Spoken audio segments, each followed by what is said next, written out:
Good morning, everyone.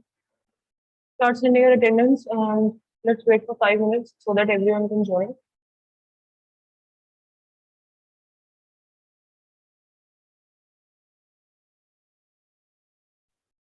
I hope everyone has joined the meeting now and send me the attendance. So let's start.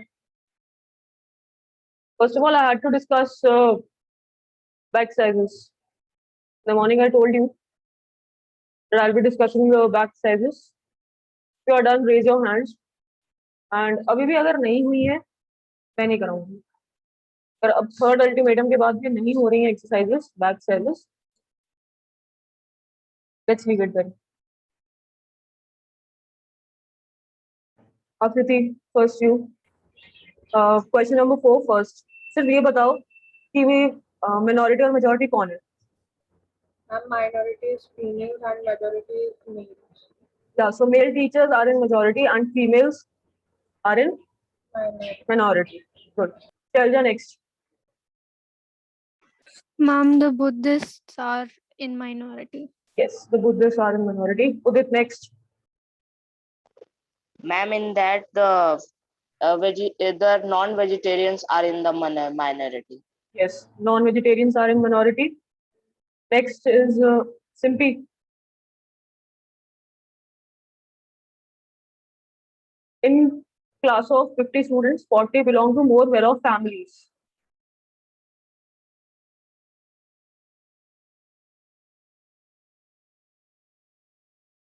Yes. Yes, Simpy. Ma'am, the 40 are the majority and the 10 are the minority. और majority में मुझे पता है 40 majority है 10 minority obviously कौन है who are the people कौन से उसको belong करते हैं 40 और 10 किसको belong करते हैं मुझे belongingness सुननी है मुझे नंबर नहीं सुनने नंबर सुनने होते मैथ्स क्लास का ले लूं तुम लोगों की अर्शनी which group is in minority 4 The fourth one. yes fourth one बच्चे No, I have tried the D partner. हाँ बच्चे Unprivileged are the minority. yes underprivileged or the poor people or the poor belonging to poor families are in minority दोनों ही ठीक है if you have written underprivileged that is also fine if you have written poor belonging to poor families that is also right Atharv next okay Atharv come to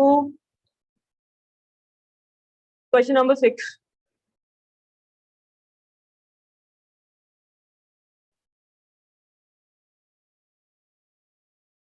Atharva unmute करना होता है नहीं तो मैं फिर अगला चांस दूं किसी को इतना टाइम लगाना है I don't have this much of time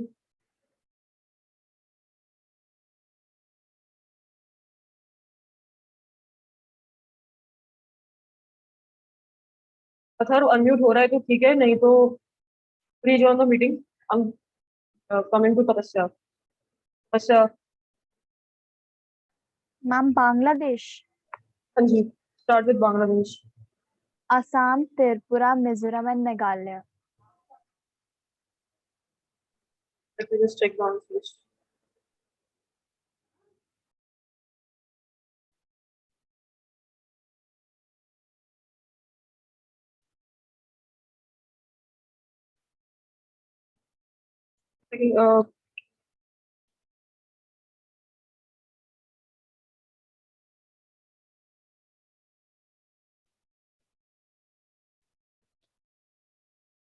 Is it okay?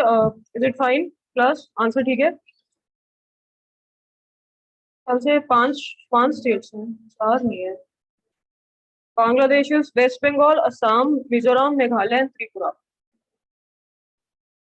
there are 5 states okay आकृति next Bhutan Ma'am, Arunachal Pradesh, Sikkim, Assam, and West Bengal. yes Shelja next Nepal Bihar, Uttar Pradesh, Uttarakhand, and Sikkim. fine let's now finally begin with state to territory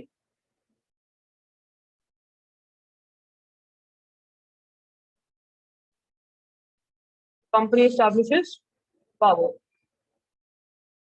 I have told you in the last class that you have to take the reference, you have to just remember the last chapter of your, hands down everyone, of your class 7, political formations in 18th century. And let's go back a bit more and remember Jahangir. Jahangir, remember, he gave the permission to trade to two people. Two people came to his court, Captain Hawkins and Thomas Roy. Remember? All the trading thing with the Britishers start from there. Okay? Pehli baat. And the foremost thing we need to remember is that it was not only the British who wanted to trade with India. There were other European countries as well who wanted to trade with India. ठीक है, आगे हम पढ़ेंगे कि Dutch, Portuguese, Britishers, they all were French, और French, मैं French कैसे बोल सकती हूँ? French, all of these were fighting continuously to trade with India. तो दो questions आते हैं. There are two questions. One, why they wanted to trade with India only? India ही क्यों? लड़ाई हो रही है, like 4 major European countries are fighting to trade with India. कुछ होगा, right? There's something very, very important attached to this. Second thing is, what circumstances led to these fights, to these trading things? ठीक है, जहांगीर ने सिर्फ एक permission दी थी, सूरत में factory setup करने की, right? And how by 1857 they are almost ruling the whole of the country.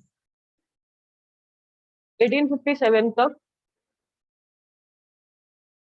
70% of the Indian subcontinent is captured. Okay. अब इंडियन सबकॉन्टिनेंट में बोल रही हूँ मैं, इंडिया नहीं बोल, अच्छा अगर इंडिया भी बोलूंगी तो you know it is India, Pakistan, Bangladesh, 3 countries आते हैं अगर मैं इंडिया बोलती हूँ, तो इसीलिए हम इसको इन तीनों को डोनेट करने के लिए we call it as Indian subcontinent.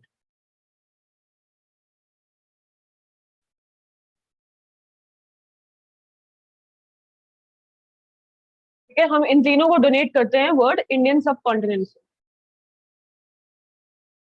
Sometimes also include Afghanistan. वैसे पहले अफगानिस्तान भी हम इंक्लूड करते थे, बट लेटर ऑन हमने अफगानिस्तान इंक्लूड करना चाहिए, सिर्फ कुछ पार्ट्स करते हैं.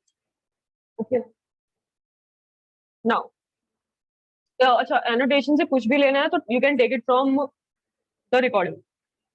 ठीक है, उसमें अगर एनोटेट करती हो और इरेज हो जाता है, so you can take it from the recording.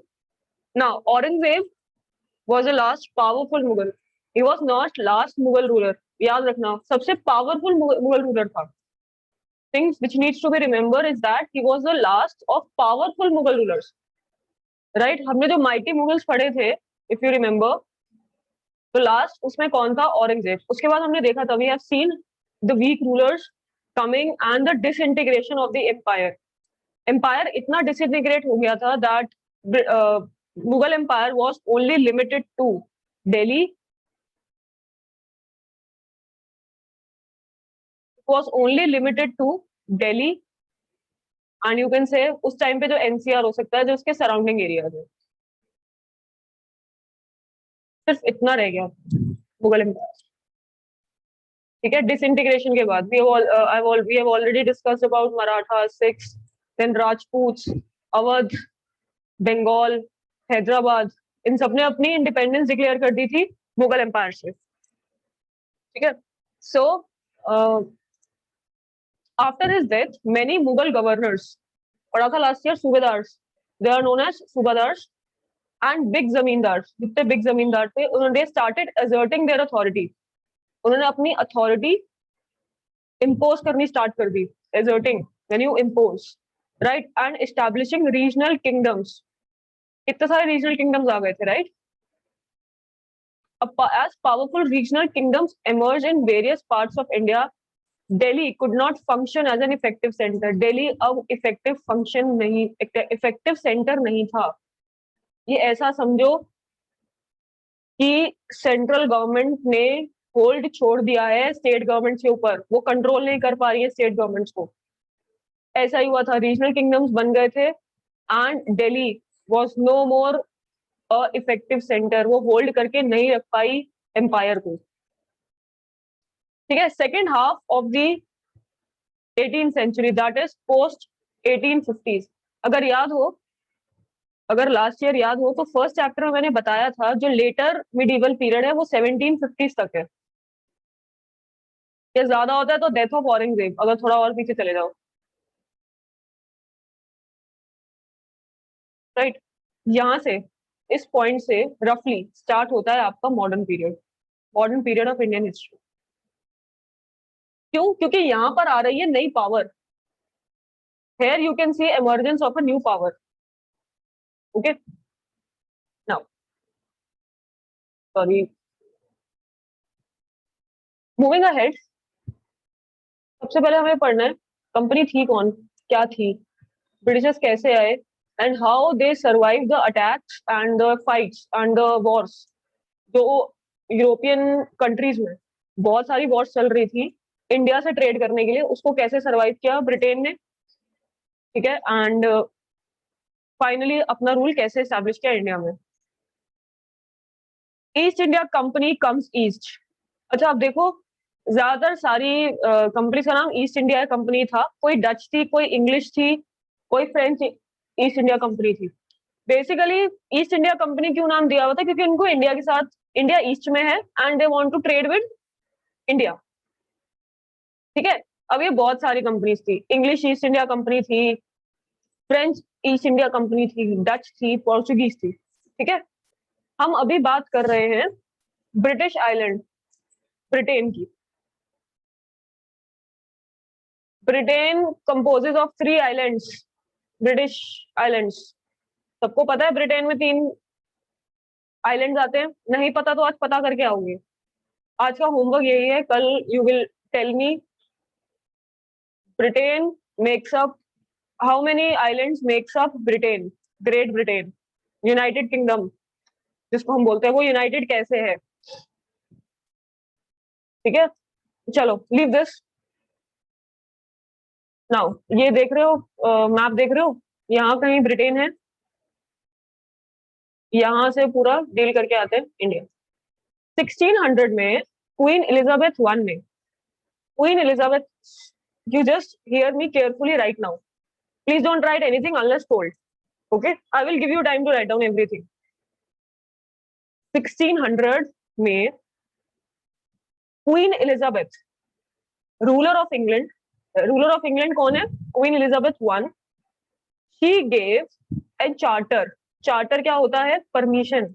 In political language charter means permission, official permission. Charter कब इशू होता है? ऑफिशियल परमिशन दी जाती है to trade. Okay, charter means official permission to trade. East India company को, East India company को charter मिला, they got a charter that is official permission to trade, right, with east. East में किससे? India से।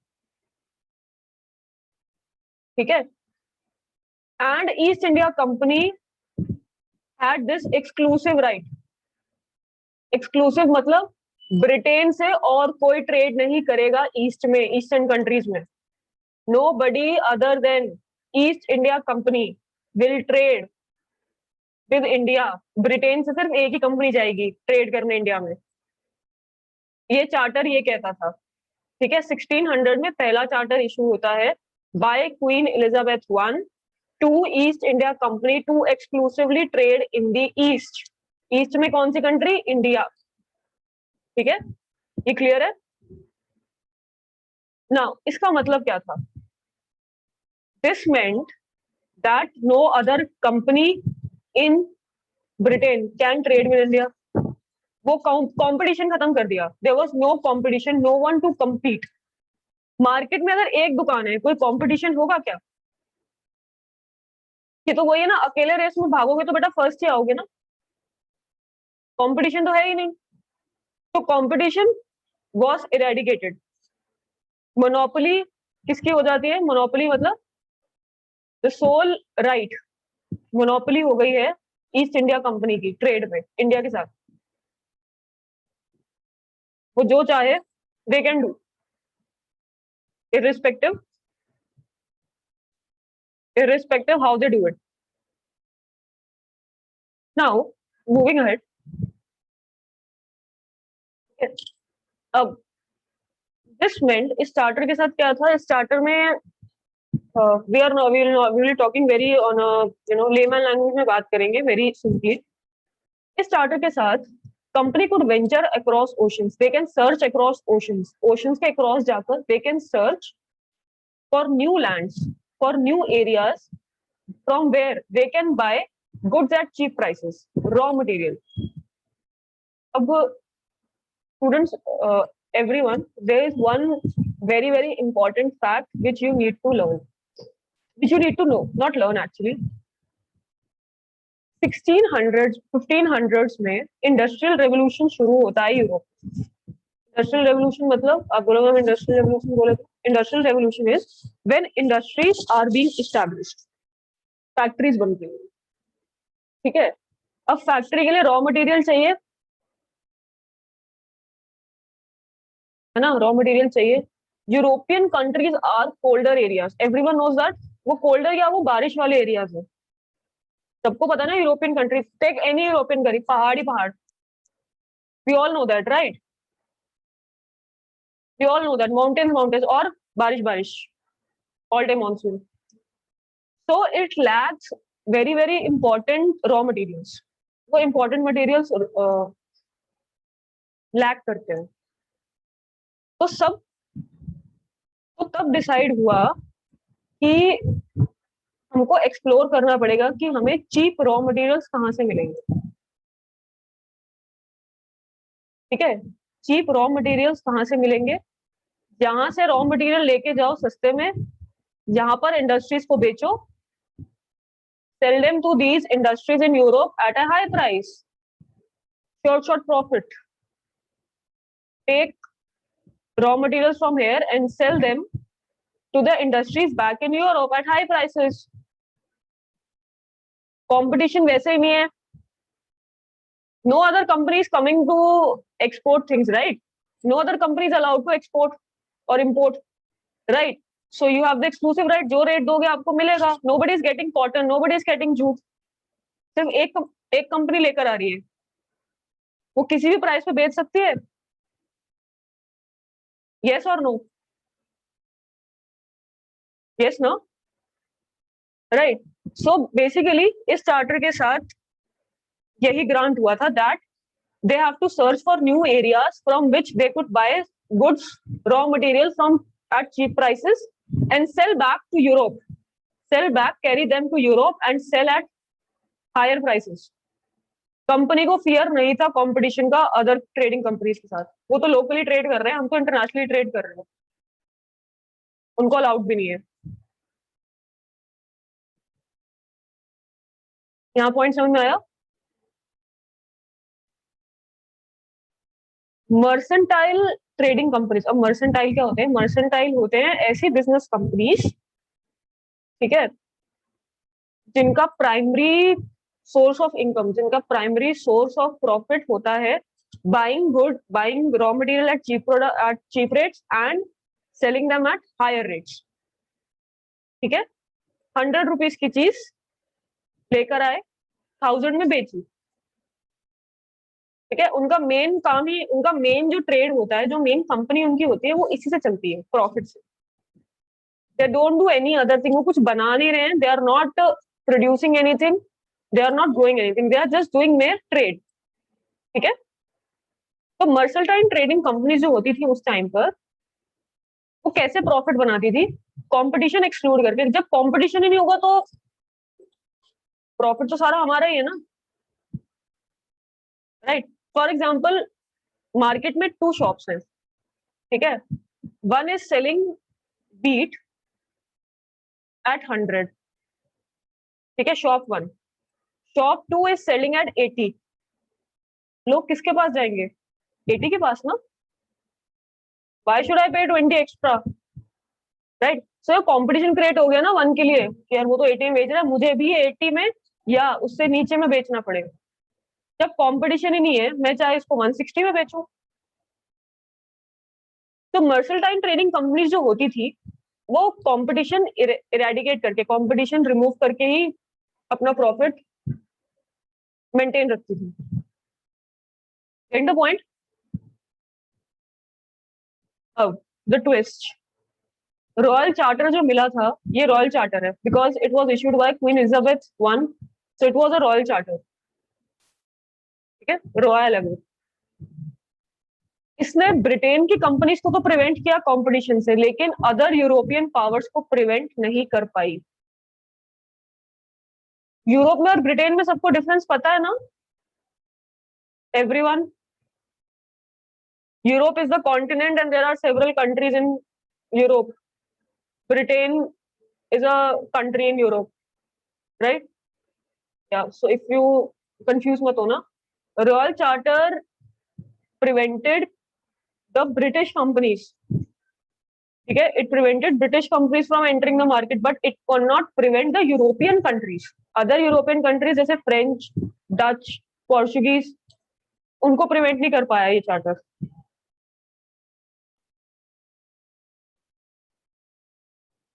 ठीक है, अब देखो, जब तक English East India Company west coast of Africa यहां पर पहुंचते, यहां पर, right, Portuguese had already settled in India. Goa में वो ऑलरेडी सेटल हो गए थे पोर्चुगीज. गोवा कौन कौन गए? Who has been to Goa?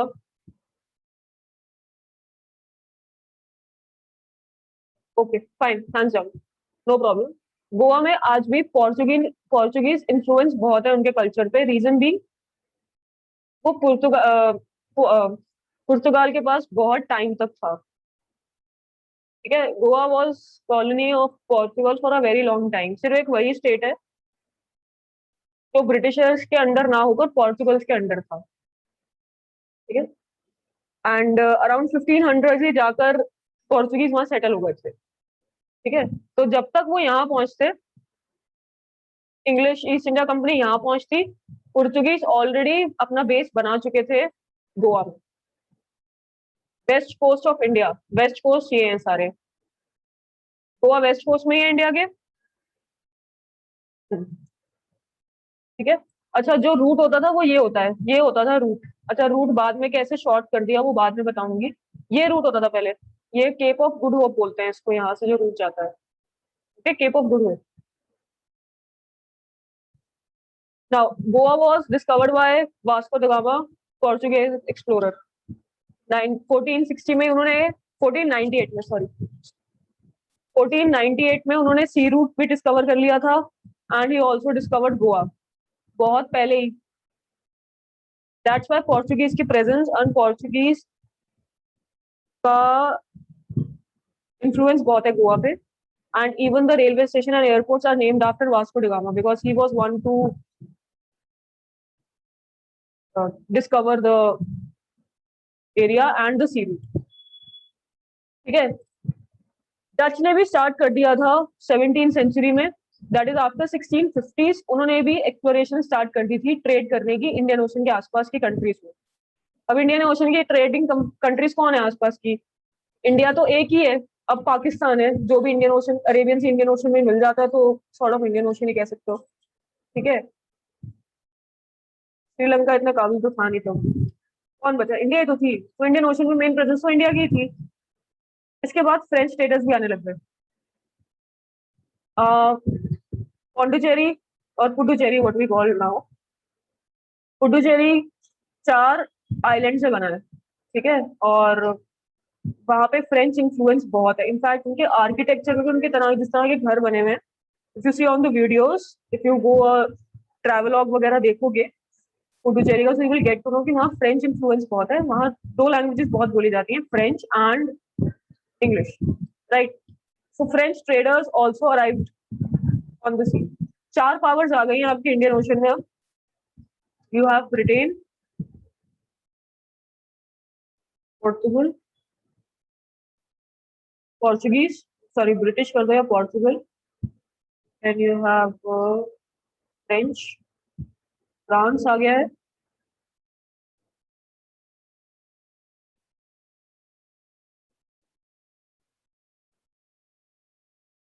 And Dutch आ गए हैं, ठीक है?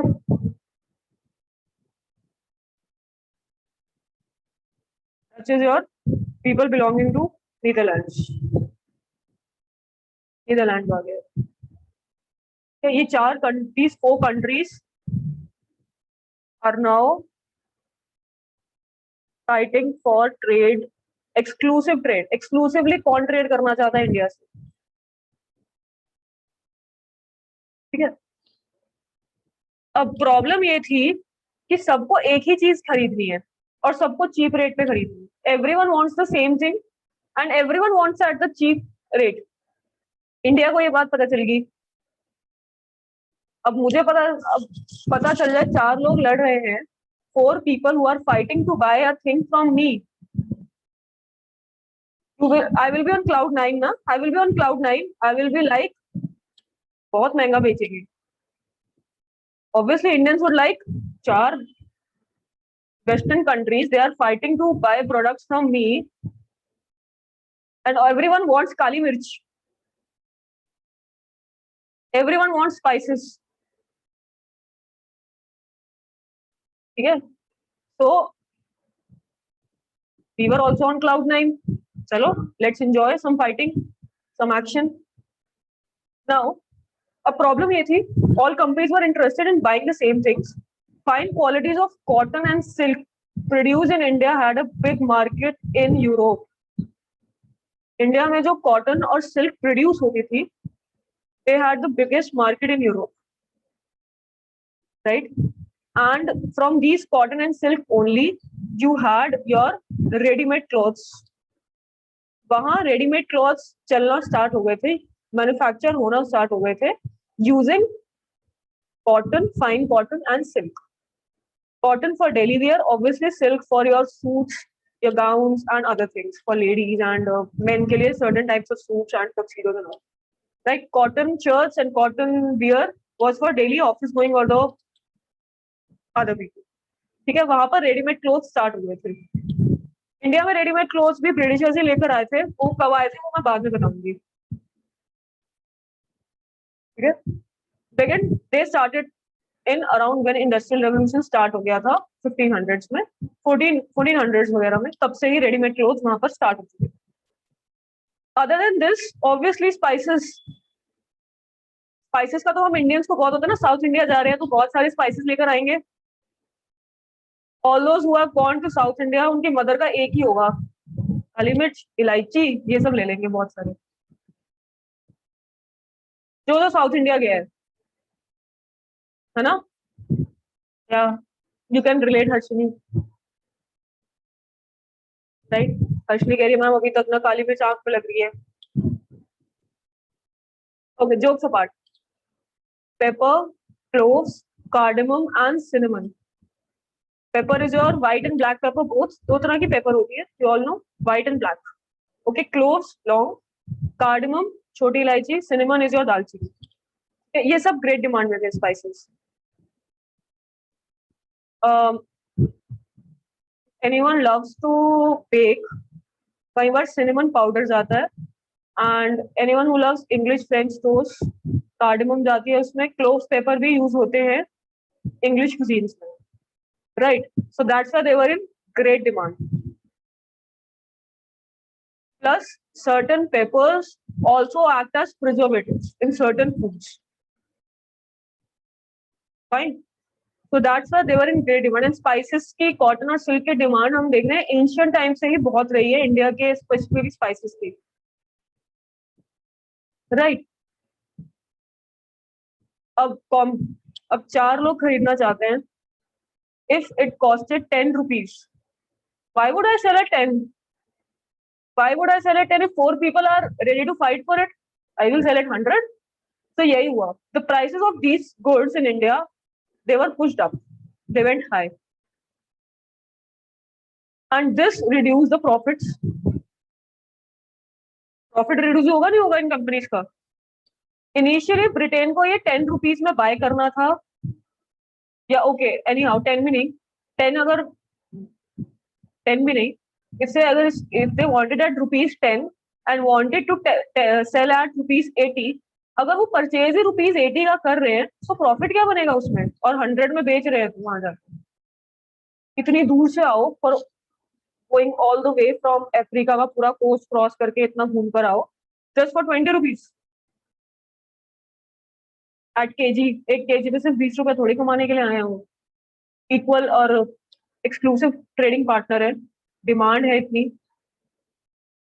तो जो it was reducing the profits that could be earn. बात समझ में आ रही है? अब सोल्यूशन क्या था? चारों लड़ रहे हैं, चारों के प्रॉफिट खत्म हो रहे हैं, कम हो रहे हैं. ठीक है, एलिमिनेट करो राइवल्स को, एलिमिनेट राइवल कॉम्पिटिटर्स. अब एलिमिनेशन कैसे होगी? ऐसे नहीं होगी तू चला जा, please you go. No, there were fierce battles. There were fierce battles हुई थी ट्रेड करने के लिए. just imagine the scenario. Trade करने के लिए the 4 major countries are fighting. They are fighting fierce battles. और एक दो नहीं 3, बहुत सारी फाइट. स्पेसिफिकली फ्रेंच के साथ हमने 3 फाइट्स लड़ी. हमने नहीं, sorry, the English East India Company fought 3 wars with the French East India Company. Udit later on.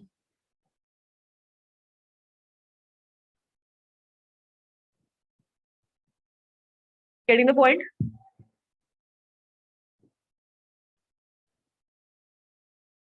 We are just left with 3 minutes. Let me just wind up now.